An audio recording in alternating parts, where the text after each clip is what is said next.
2 سے۔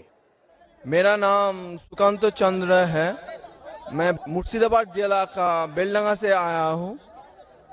میرا سوال ہے اسلام اور راجنیتی میں کیا فرق ہے، مجھے یہ جاننا ہے۔ ویسے میں جاننا چاہتا ہوں کدھر کھڑے ہیں؟ اتنا بڑا سیلاب ہے انسانوں کا، پورا سمندر ہے، سیکنڈ مائکروفون کدھر ہے؟ ماشاءاللہ ادھر سیکنڈ مائکروفون، جی ہاں سیکنڈ مائکروفون ادھر ہے نا؟ ہاں ہاں جی ہاں۔ بھائی صاحب کا سوال ہے کہ وہ جاننا چاہتے اسلام اور راجنیتی میں فرق کیا ہے۔ اسلام آتا ہے لفظ سلام سے، جس کا معنی امن، اور کوئی بھی انسان اگر اپنی زندگی اللہ سبحانہ و تعالیٰ کے احکامات کے مطابق بسر کرتا ہے اسے کہتے ہیں مسلم۔ اسلام مطلب امن حاصل کرنا اللہ سبحانہ و تعالیٰ کے احکامات پہ عمل کرنے کے بعد۔ راجنیتی ہے جسے کہتے ہیں انگریزی میں پالیٹکس۔ پالیٹکس سے کس طریقے سے راج کو چلانا، راجنیتی کس طریقے سے راج کو چلانا، کس طریقے سے ملک کو چلانا، دیش کو چلانا۔ اسلام ایک مکمل دین ہے۔ اسلام has the solution to all the problems of humanity۔ اسلام ایک مکمل دین ہے، وہ صرف کچھ چیزوں کے بارے میں ذکر نہیں کرتا بلکہ مکمل دین ہے جو ایک انسان کو کس طریقے سے زندگی بسر کرنا چاہیے اس دنیا میں اس کے بارے میں ذکر کرتا ہے۔ یہ پالیٹکس لفظ جو ہے آج کی تاریخ میں پالیٹکس اکثر گندا ہو چکا ہے، تو لوگ جب پالیٹکس بولتے ہیں تو لوگ سمجھتے ہیں یہ گندا شبد ہے، لیکن اسلام میں الحمدللہ کس طریقے سے دیش پہ حکومت کرنا اس کے بارے میں بھی ذکر ہے۔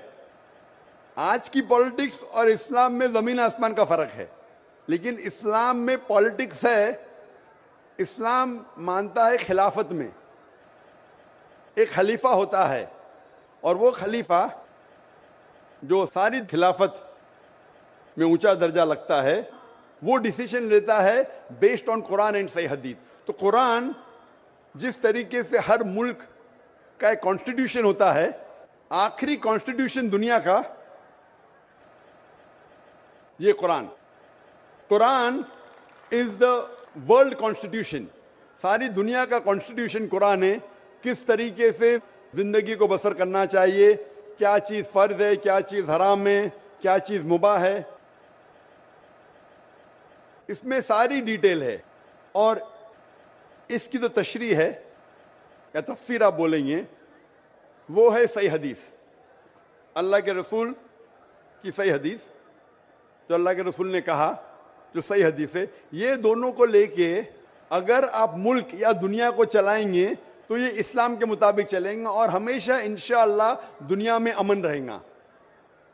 افسوس کی بات ہے کہ آج دنیا میں ایک بھی ملک نہیں ہے جو میں کہہ سکتا ہوں کہ 100% قرآن اور صحیح حدیث پہ چل رہا ہے۔